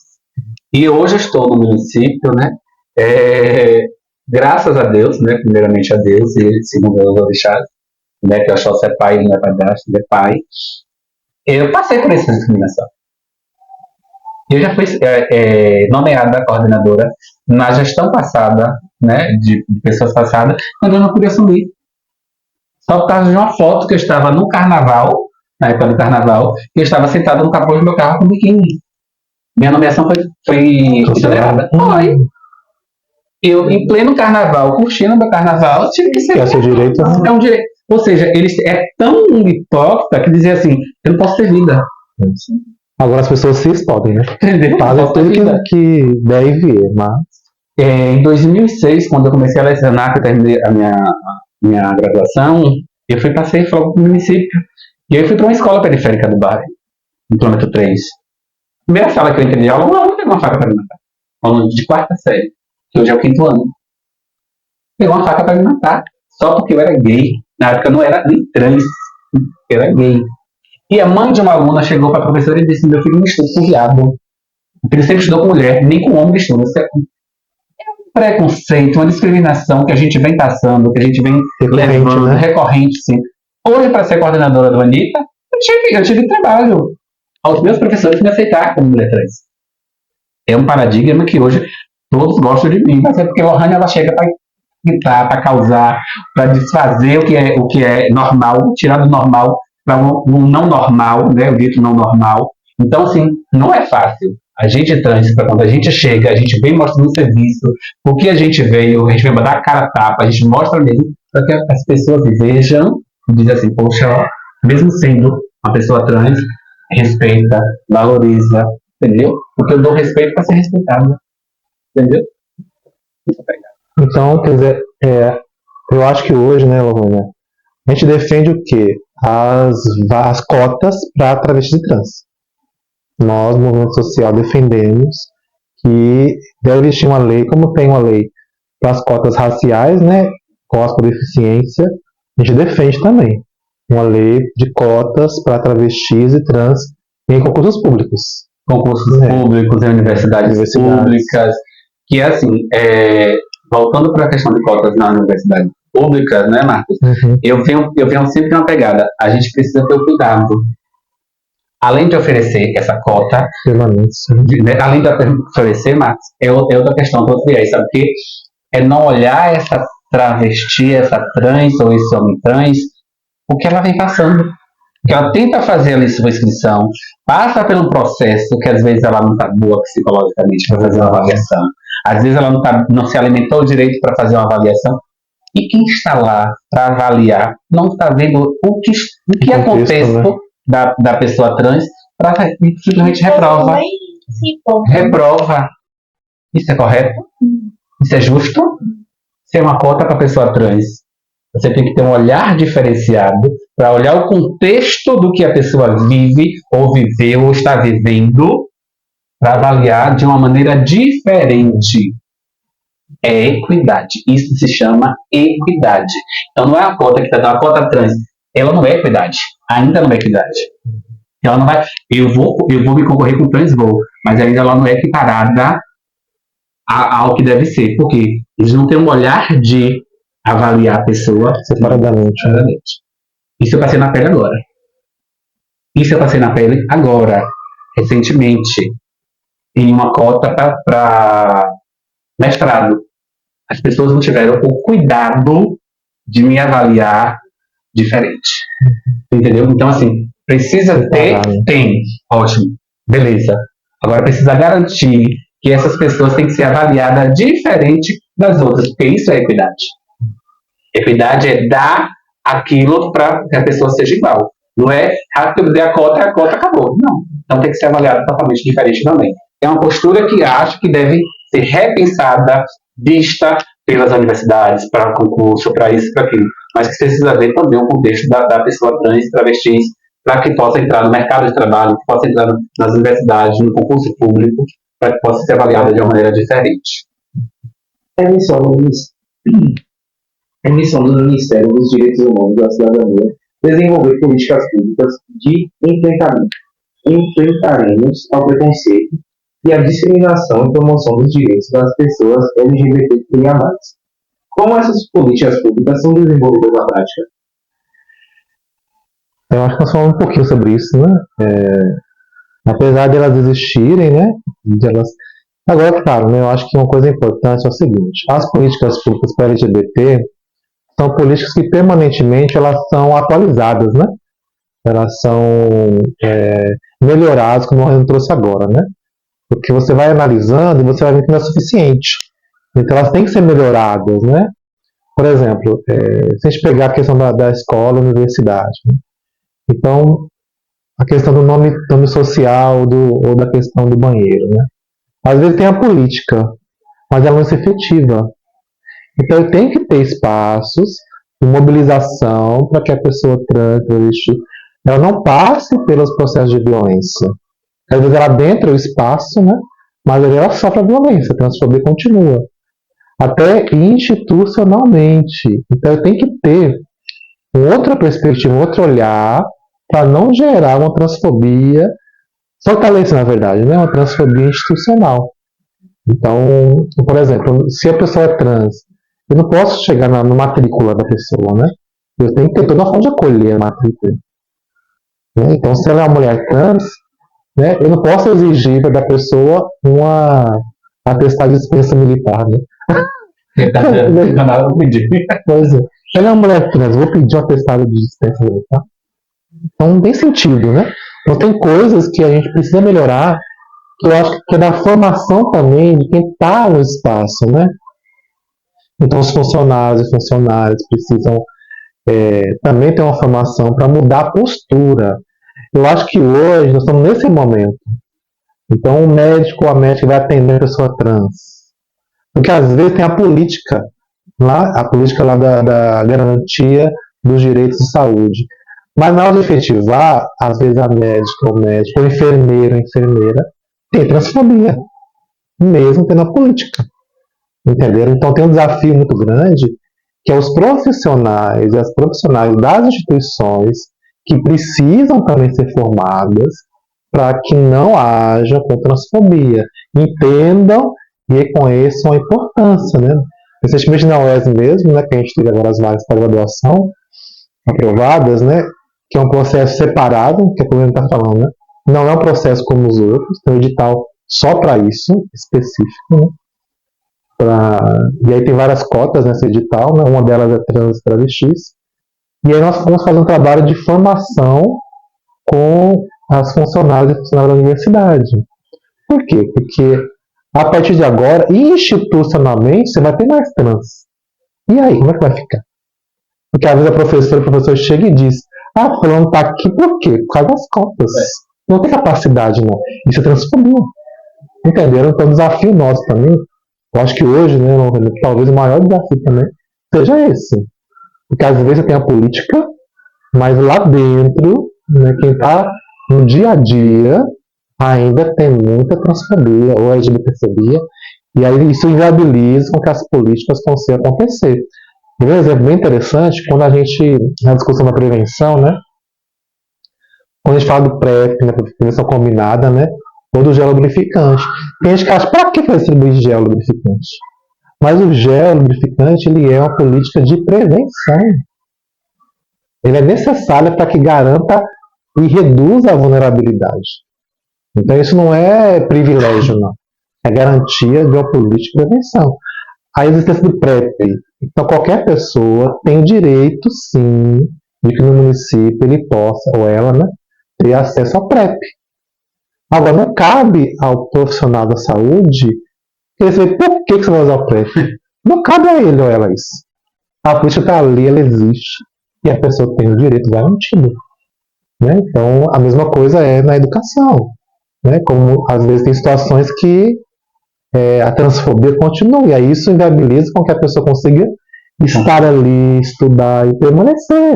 Então, a professor que é transfóbico, que não quer usar o nome social da pessoa. Né? Mas na minha, por exemplo, né?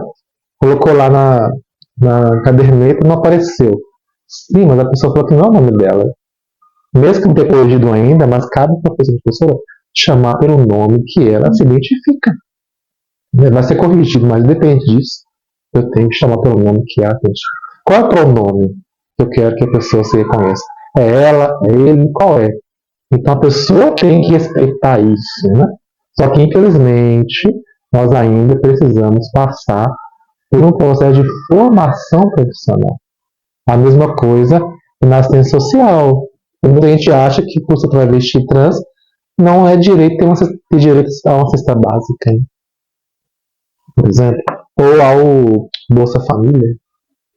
Né? Trans travesti não tem direito. Então, não cabe você julgar nada. Você está ali para garantir que a política pública seja efetivada. Mas nós sabemos que quando é LGBT, as pessoas fazem julgamento sim. Nós começamos a questionar por nós, né, sermos LGBT.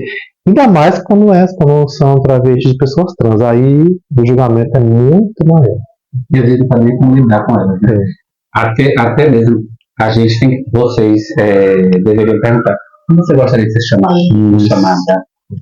É umas perguntas simples, que às vezes dentro de um consultório, dentro de uma escola, dentro de um posto de saúde, eles não perguntam. Aí vai lá no que tem lá escrito, tá lá o nome de registro, né? Batismo e chama. É uma transfobia, é um crime. Porque, querendo ou não, existe a lei do nome social, que pode ser colocado no nome social, ou a retificação quando a pessoa já tem.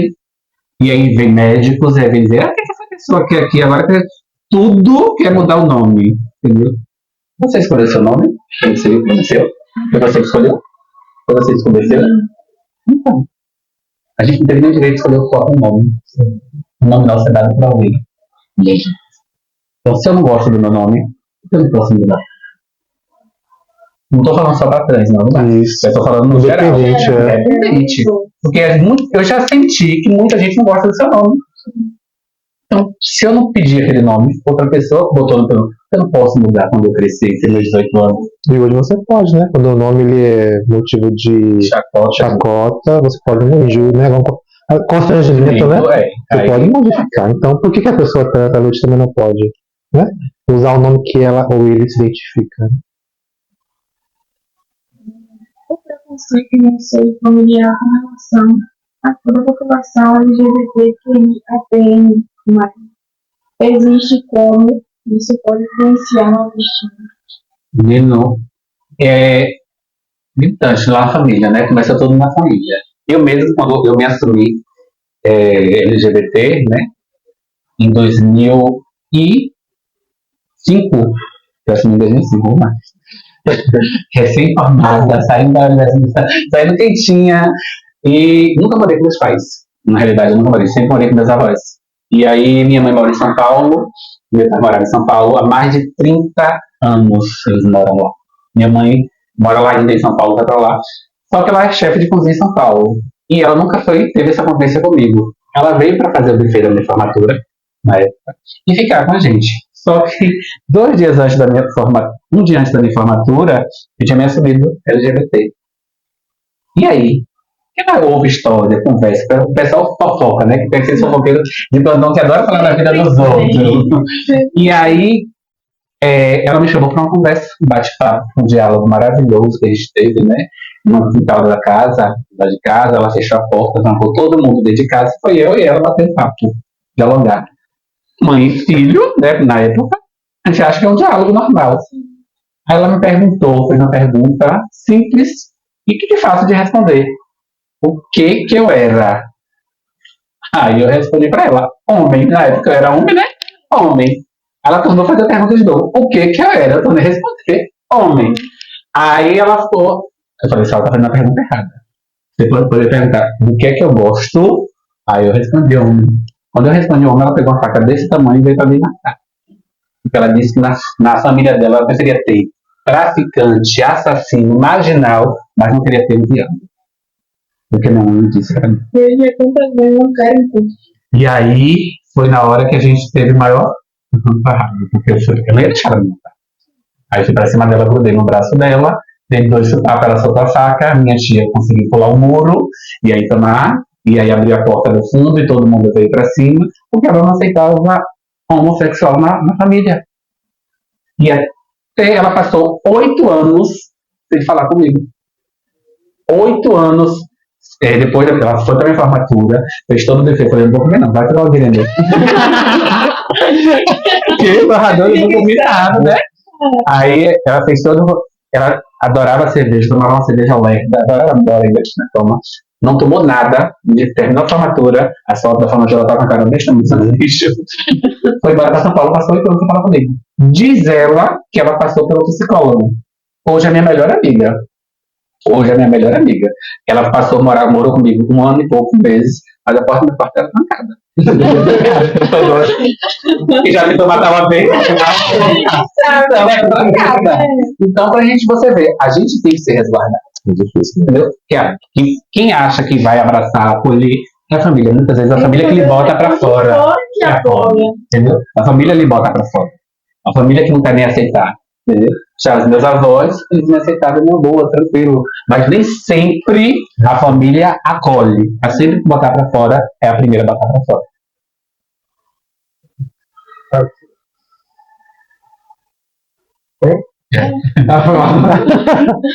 Você havia dito sobre não ter tipo, o preconceito não ser discutido das universidades e das escolas. Hoje em dia, como é discutido esse preconceito?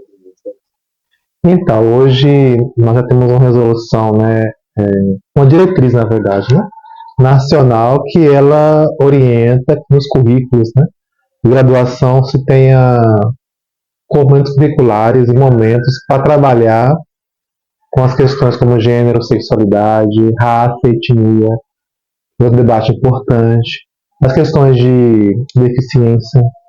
Então, hoje já existe uma diretriz nacional que orienta os currículos, né? Mas o que acontece? Apesar dessas orientações, ainda esse debate ele é feito de forma muito tímida. Por quê? Porque, geralmente, quem faz o debate sobre gênero e sexualidade somos nós. Então, você vai procurar na universidade, quem é que fala sobre gênero e sexualidade? Geralmente, ou é alguém LGBT, ou é alguma mulher que tem uma visão também feminista. Fora isso, você não vê ninguém querendo trabalhar com as discussões. Então, a gente tem um problema hoje que é não ter profissionais, pesquisadores, pesquisadoras formados para falar sobre isso. E quem está, muitas vezes, não quer falar, por diferentes motivos. Então, é como eu falei, né? Apesar da existência da política, mas na prática não se efetiva porque não tem pessoas que vão assumir isso, né? E aí sobrecarrega muitas vezes algumas pessoas que fazem, mas fazem por uma questão mesmo de resistência, né? De ativismo, de comprometimento. Agora, claro que eu penso que hoje, em relação ao que nós tínhamos, a gente tem melhorado, mas eu sempre penso assim, tudo precisa continuar sendo legitimado, né? Nós precisamos continuar preocupados e atentos a isso, porque em qualquer momento isso pode, né, ser excluído. Porque apesar dos avanços, nós temos movimentos aí mais conservadores que não querem que se fale sobre isso. Não falei aquela mesma discussão, né? Achando que falar sobre gênero e sexualidade é incentivar as pessoas. Então, isso também está na universidade. Mesmo que seja um espaço, né, de maior discussão, de pesquisa, mas infelizmente nós também temos essa presença desse discurso.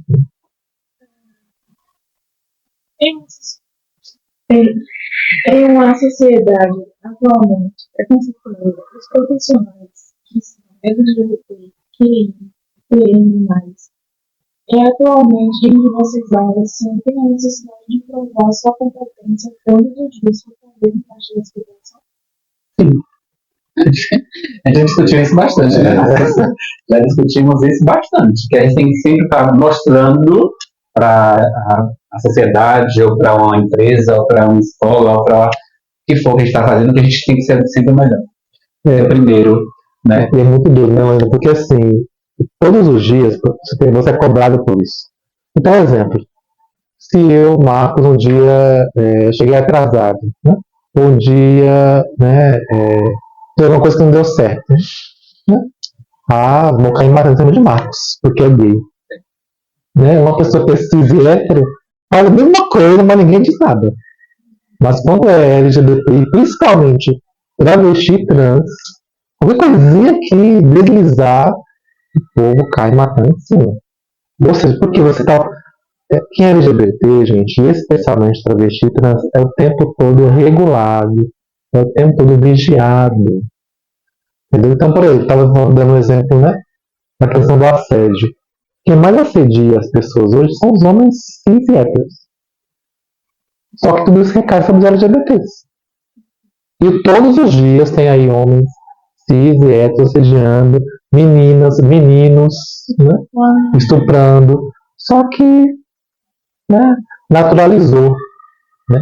Mas a gente, né, muitas das vezes a gente nem faz, nem pensa nada disso, nem faz isso, nem dessa postura, mas só por nós sermos LGBTs, nem foi o que a Ana falou, né? Eu não posso ser professora de universidade de criança. Por quê? Se é travesti, vai incentivar, né, ou vai assediar a criança. Então, a própria existência da pessoa ali é suficiente para dizer que ela não é adequada para estar naquele espaço. Eu lembro do Marcos falando, eu lembrando a lembrança que eu passei. Marcos, eu tenho o meu jeito de vestir, meu jeito de ser, meu jeito de falar. E aí, em uma das reuniões que eu estava pedagogicamente, né, pedagógica na secretaria, uma colega de trabalho me analisou assim e falou assim: você é coordenadora, não está melhor. Eu olhei para ele e falei assim: me vista como eu quiser. O fato de eu ser coordenadora, eu estar como coordenadora, não interfere nada no meu vestimento. Eu visto o que eu gosto, me sinto bem. Então a gente é estigmatizado daquilo que a gente veste. Então a gente precisa, o povo precisa dizer pra gente que a gente tem como vestir. Não é assim, eu não admito de maneira nenhuma. Eu me visto do jeito que eu acho melhor, do jeito que eu acho bem, me sinto bem. Então eu não vou vestir só porque você quer dessa maneira. É uma postura torrânea. Mas muitas vezes não tem. Aí cala e vai com medo de perder o cargo, com medo de sair do trabalho, vai ter que se adequar ao que eles querem, modular a pessoa, ninguém modula. É porque isso é transfobia. Porque vocês podem ver, as mulheres cis não chegam e falam isso para elas. Né? Não chegam e falam isso para elas. Elas têm que se vestir, você é coordenadora, tem que se vestir assim. Para os homens cis, não falam isso, você é coordenador. Assim. Mas a travesti, não, a travesti tem que falar. Tem que falar. Porque a gente é vista, né? A gente é vista. Disseram assim pra mim: você é vitrine. Eu falei: de quê? Vitrine? Vitrine de quê? Eu não tenho vitrine de nada. E é o que a Lorena falou, a gente está tão assim, acostumado a ser violentado, né? Que acontece? Chega uma hora que a gente acaba sucumbindo. Então, por exemplo, a Lorena tem razão. Eu mesmo penso muitas vezes. Eu vou na escola, eu vou na universidade. Eu acho que eu não me lembro de ter ido uma vez para o UES e bermuda. Não vai de calça. Não é nem porque eu não quero, não gosto, mas é aquela coisa, né? Você é professor, você é professor. Você tem que. Agora os homens cis héteros também aí, né? Muda. Shortinho, muda. A gente não pode.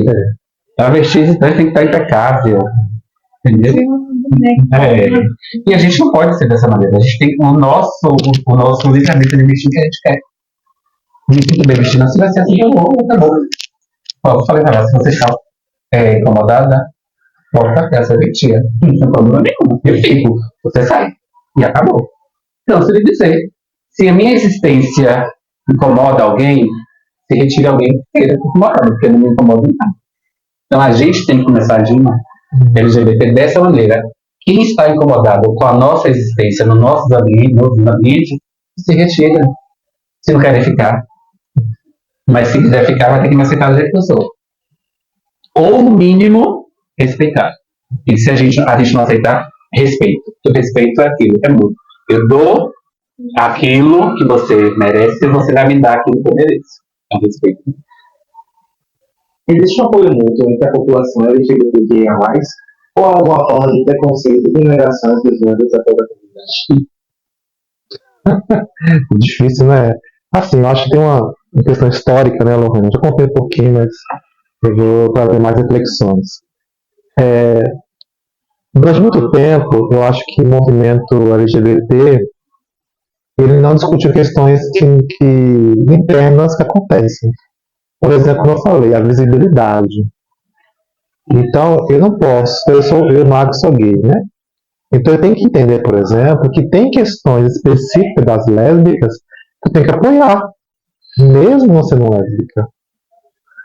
Né? Então, por exemplo, as lésbicas vão, né, discutir a importância de que ginecologista, por exemplo, não sempre procure perguntar e saber, né, e reconhecer que existem mulheres lésbicas. Né? Mesmo da mulher tem relação sexual com homens. Então, esse é um direito das lésbicas. Então, eu, como gay, preciso reconhecer isso.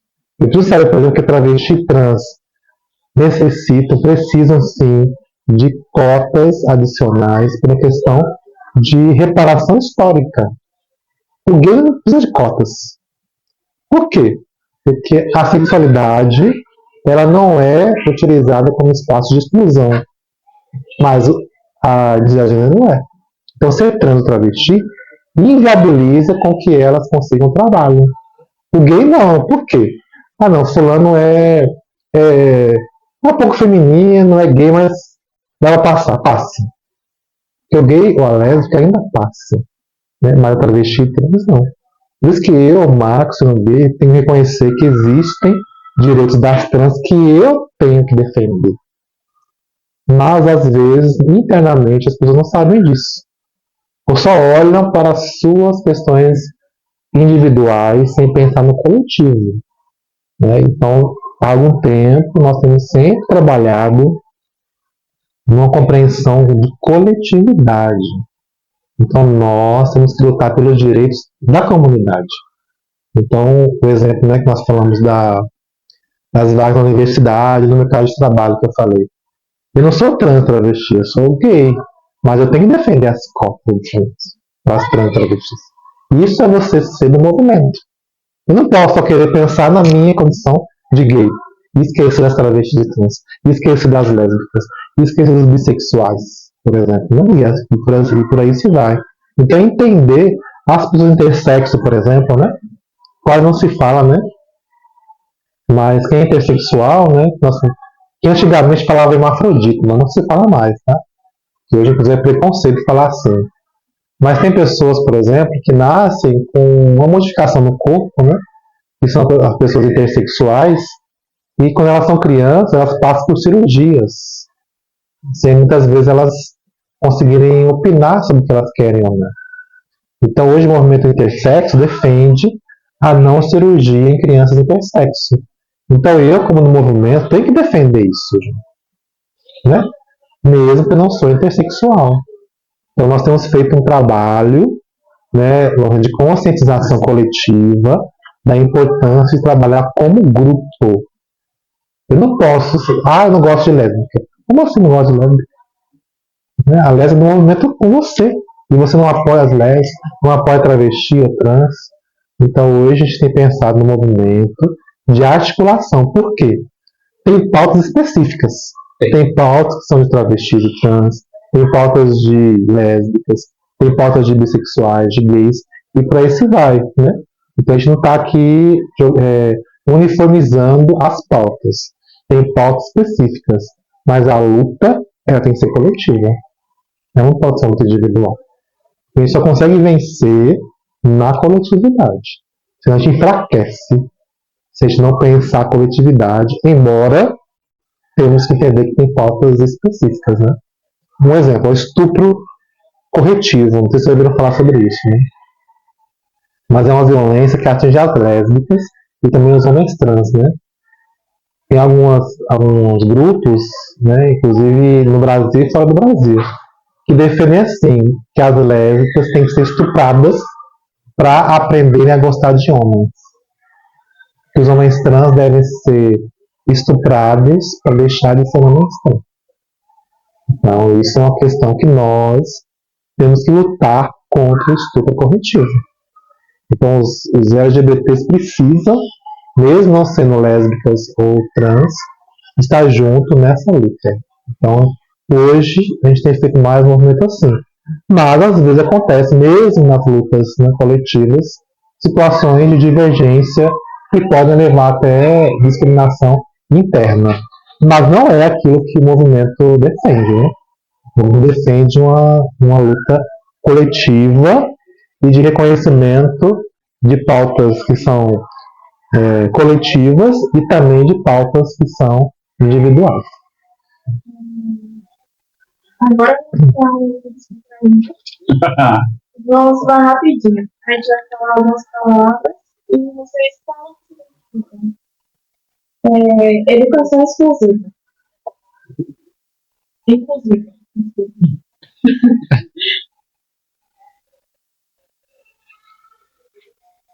Essa inclusiva, para mim, é que as pessoas possam ter o direito independente, né, da sua identidade, elas possam ser reconhecidas e valorizadas para conseguir estar no espaço escolar e conseguir, né, ter acesso e direito à educação escolar no país. Educação exclusiva seria inclusão, acolhimento, afeto, carinho. Preconceito.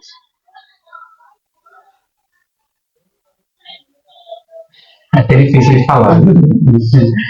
Dor, medo, angústia, sofrimento.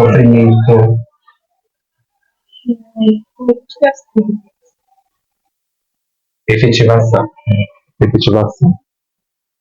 E aceitação. liberdade. Vida. Sociedade. Mais justa, menos arrogante. Mais humana. Oportunidades. De existência. De poder existir. Oportunidade seria, para mim, resistência também. Universidade.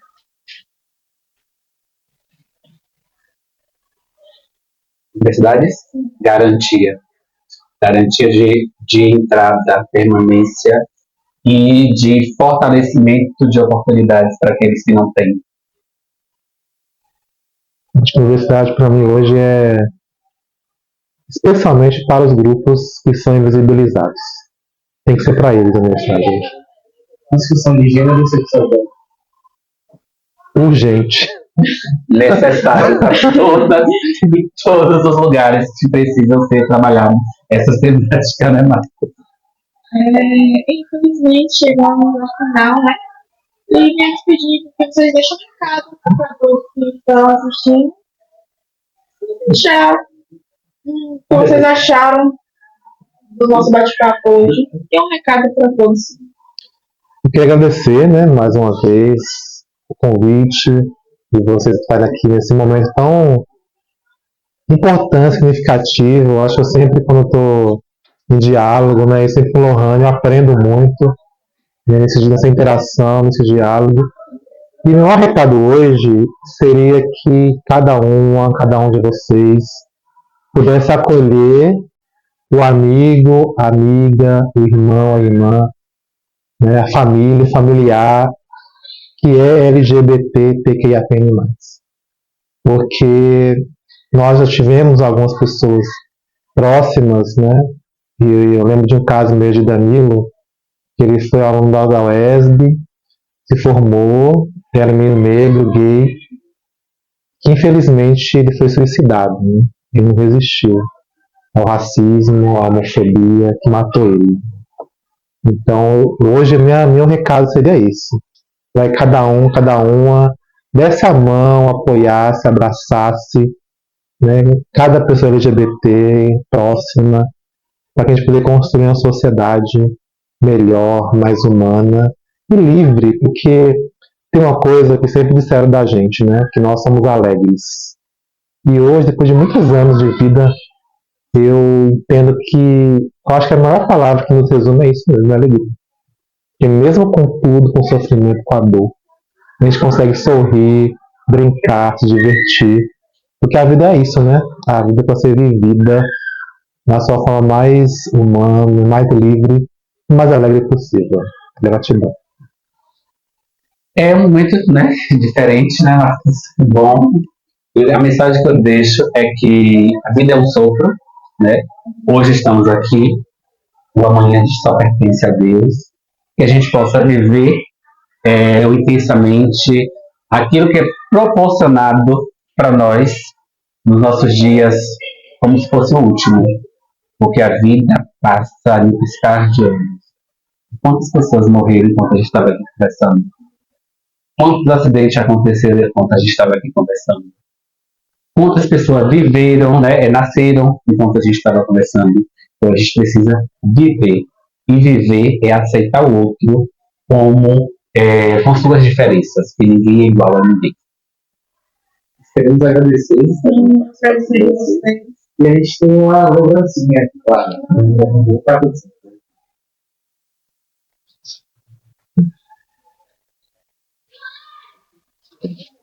Obrigado, viu? Eu que agradecemos, né, pela participação.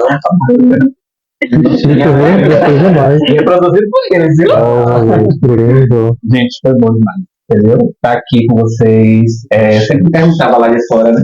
Naquela dentro. É uma mistura de Né? medo, E a gente precisa entender. Daí, embora você tenha a sua oportunidade. Não, agora não, deixa eu fazer tudo. Tô parcelando. E é importante, Lohan, assim, eu queria deixar, na verdade, deixar até um convite para vocês conhecerem a UESB, né, um dia, ir lá, né, Lohan. A gente pode marcar um momento também, porque a gente quer vocês lá, viu? A gente quer vocês dando continuidade para amanhã, né, vocês terem a continuidade nossa. O ainda falou, né, a gente está passando.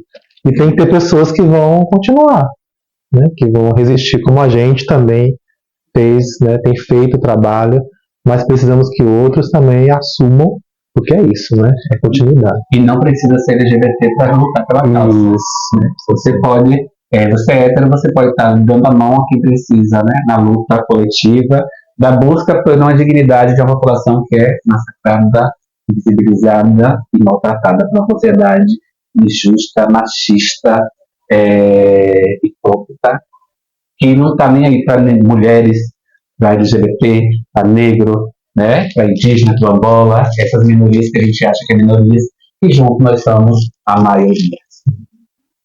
Então, encerramos aqui o episódio de hoje. Agradecendo a todos que assistiram e até o próximo episódio.